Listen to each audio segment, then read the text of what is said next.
Sebelumnya kami ingin menyampaikan ucapan terima kasih yang sebesar-besarnya kepada sponsor utama kita hari ini yang telah mendukung terselenggaranya acara ini, yakni Yuzin.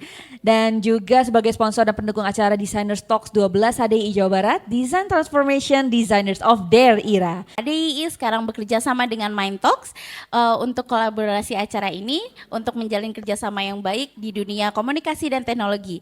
Jadi mohon supportnya semua yang ada di Zoom maupun di YouTube semuanya dan ada di sini untuk subscribe, like dan komen. Betul Di sekali. platformnya Mind Talks dan HDI Jabar. Ini adalah kegiatan yang rutin ya kita laksanakan di kegiatan HDI Jabar, yaitu Designer Talks. Bagaimana para pelaku desain itu dia memetakan problem solving yang berkaitan dengan interior arsitektur kepada PT Yuzin yang sudah hadir juga di sini ya. PT Yuzin adalah mitra industrinya HDI Jabar ya. Di sini hadir juga Pak Sugi ya. Selamat pagi Pak. Selamat pagi bagi para tamu undangan yang telah hadir secara offline dan online. Selamat beraktivitas Designer Talk 12 tahun 2024 HDI Jabar. Hatur nuhun, wassalamualaikum warahmatullahi wabarakatuh. Salam HDI. Dari era manual, era transisi digital, hingga yang kekinian era artificial intelligence. Saya sangat tergugah pada saat bicara dengan teman-teman HDI Jawa Barat. Pada saat mereka sangat concern mengenai apa challenge dan tantangannya masa kini dan masa depan. Menyangkut terutama bonus of demografi, kesiapan SDM. Nah, salah satu yang akan menjadi challenge yang berat adalah adanya gap of the generation.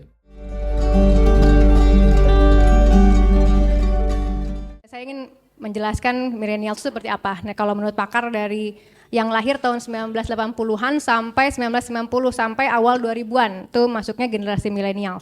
Di era kita ini sebetulnya yang menarik adalah milenials itu sebetulnya adalah generasi perubahan. Jadi banyak perubahan di generasi kami gitu. Dari yang awalnya kertas, terus ada komputer yang lebih canggih lagi, sampai software pun udah banyak berubah gitu. Nah, dan juga komunikasi juga jauh sekali perubahannya, sehingga cara kita mencari informasi juga ya kita harus terus update gitu. Kalau enggak ya kita nggak bisa mengikuti alur desain dan sebagainya seperti apa gitu. Dari mulai kan koran, terus majalah kita dulu lihat sangat berubah, dan itu semua ada di generasi kita. Jadi kalau saya lihat ya kita karakternya memang harus banyak bisa adaptif gitu ya, harus, karena banyak sekali perubahan, jadi kita karakternya ya adaptif. Kadang-kadang orang melihatnya kayak mudah bosan katanya, kan ada generasi milenial tuh banyak banget istilah yang disematkan di kita, kayak generasi Y, generasi milenial, generasi perubahan, generasi yang mudah bosan, sama ada me generation katanya, me generation, dan dilihatnya achievement oriented katanya. Jadi kalau kita sudah ngikuti perubahan seperti ini, apa sih yang bisa kita achieve gitu. Nah itu jadi mungkin itu karakternya milenial. Nah di situ dengan karakter kita ini mungkin itu juga berpengaruh bagaimana kita melihat sesuatu, melihat isu, dan akhirnya bagaimana kita mendesain gitu. Kita sempat juga merasakan manual hand drawing pada saat saat kuliah gitu ya. Lalu di tengah kuliah, belum selesai kuliahnya pun kita ganti lagi. Jadi udah mulai ke software juga. Dan semua ada yang pakai laptop, pakai PC gitu ya, pakai software. Kalau sekarang udah mulai ke AI juga, tapi saya mungkin tidak menjelaskan di area situ. Nah, kita juga sebetulnya disebut generasi MTV juga. Itu tahun 90-an sampai 2000-an tuh kita generasi MTV. Jadi generasi instan, MTV, generasi jet set, generasi anak-anak yang maunya bebas gitu ya, fleksibel, apa-apa happy-happy, nah gitu-gitulah. Jadi kayak tone warna, cara bersosialisasi, cara berpikir, cara menyelesaikan problem juga mungkin lebih dianggapnya lebih ngepop gitu ya. Jadi kayak pop culture lebih mungkin kalau generasi atas kita bilangnya lebih instan gitu ya. Kita juga di situ akhirnya cara berpikirnya memang seperti itu karena banyak perubahan. Jadi kita memang harus ikut serta gitu ya. Nah ini selain MTV juga mungkin banyak yang lain ya, media-media popnya gitu ya. anak nongkrong MTV kalau dulu katanya. Saya juga termasuk berarti kan di situ generasi milenial. Nah, dari icon gaya hidup dan musik yang saat itu populer itu lebih kurangnya memberikan pengaruh dalam cara pandang, baik itu trennya juga, terus gaya desain milenial tuh dianggap berjiwa bebas, eksploratif, fleksibel, melek teknologi, berpikiran terbuka dan juga catchy. Nah itu. Nah tadi kita achievement oriented, kita pengen ada sesuatu yang baru nih dari yang kita desain, makanya kita pengen ada yang catchy-nya apa gitu kan, bahasa gaulnya. Terus dan mungkin yang lebih menonjol tuh eksploratifnya itu, karena banyak sekali teknologi dan informasi dan material yang baru, jadi kita semua harus eksploratif di situ.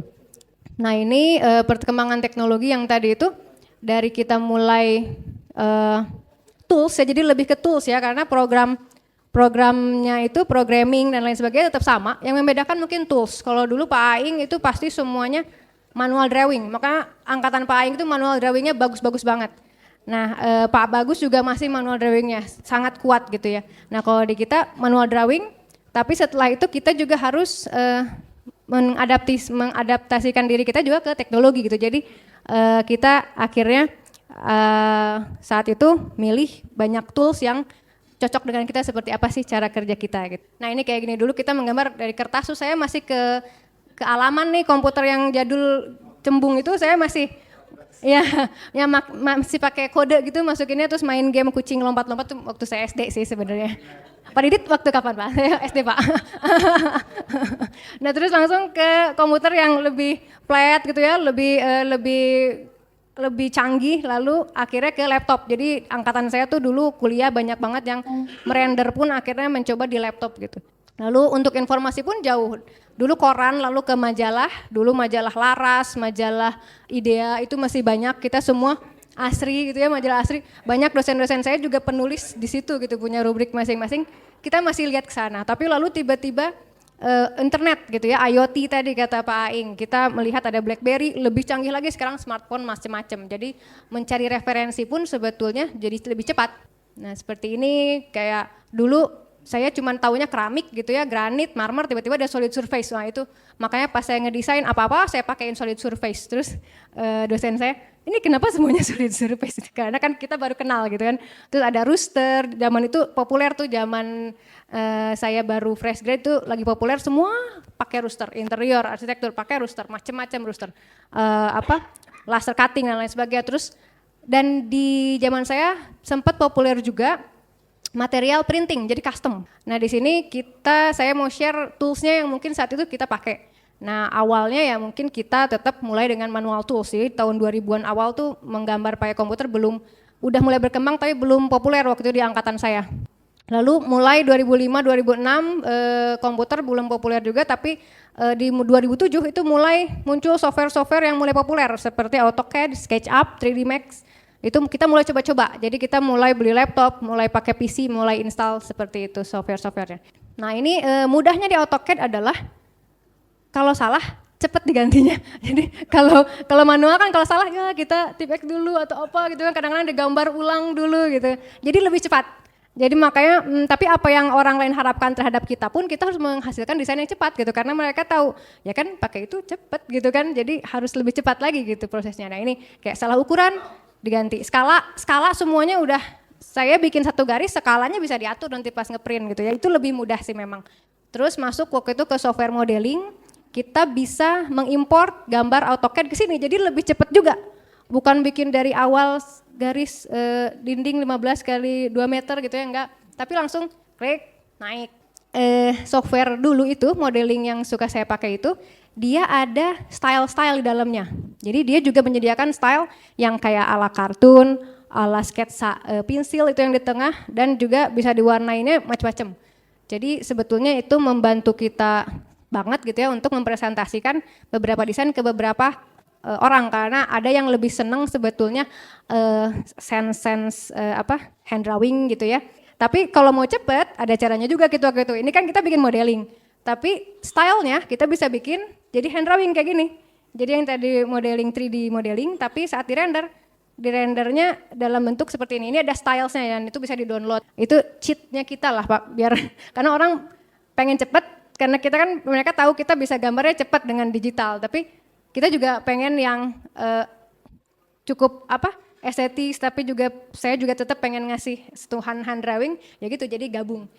Nah ini dari modeling yang suka saya pakai, software-nya juga tuh dia bisa diganti-ganti stylenya. Ada style pakai pensil, jadi kayak gini. Padahal ini sebetulnya modeling, tapi stylenya kayak sketsa gitu ya. Nah ini kayak gini misalnya ya, gayanya jadi kayak ilustrasi, diwarnainnya pun jadi kayak seperti ini. Jadi ada kesan-kesan yang lebih intimate lah gitu ya, nggak digital banget. Nah ini transformasi saya mungkin dari tools, awal-awal manual hand drawing 2005-2006, lalu mulai mengenal 3 dimensi modeling ya, dan rendering, lalu di tahun 2009 sampai 2015 itu fresh grade sama waktu saya kerja di konsultan tuh kebanyakan full modeling dan rendering. Karena kita deadline-nya, apalagi dulu saya sempat di Urbana Indonesia itu kan banyak proyeknya besar-besar, terus deadline-nya mepet-mepet, jadi kita benar-benar memang harus cepat. Walaupun semua proses desain semuanya tetap sama gitu ya, tetap semuanya harus survei dulu, harus milih material dan lain sebagainya. Nah sekarang justru 2015 sampai sekarang saya akhirnya dibantu tim juga.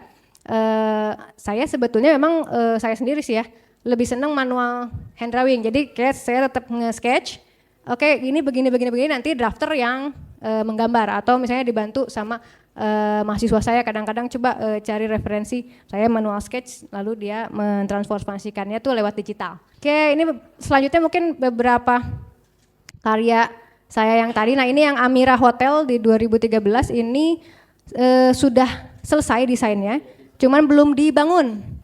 Kita ngedesain interior, arsitektur dan lain sebagainya. Ini ada 3 bangunan hotelnya seperti ini kira-kira. Ini semua akhirnya dibikin dengan digital. Kalau ini di The Silk Hotel Bandung di Dago, sebelahnya Sheraton, kalau ini sudah terbangun. Nah dilihat dari tadi karakter milenial gitu ya, lebih fun, lebih ekspresif. Terus duko juga nggak harus putih, kita warnain aja kuning gitu kan.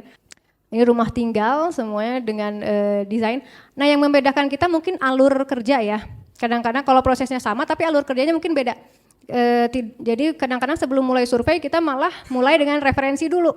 Nah ini yang ruang publik lain yang ada di Jakarta dan di Jakarta sih ini kebanyakan, ada di Bintaro satu yang high low tech dan Instrat, ini kantor. Nah ini jadi generasi MTV tadi ya, ada warna-warninya itu saya pribadi sih saya senang ada colornya sedikit gitu.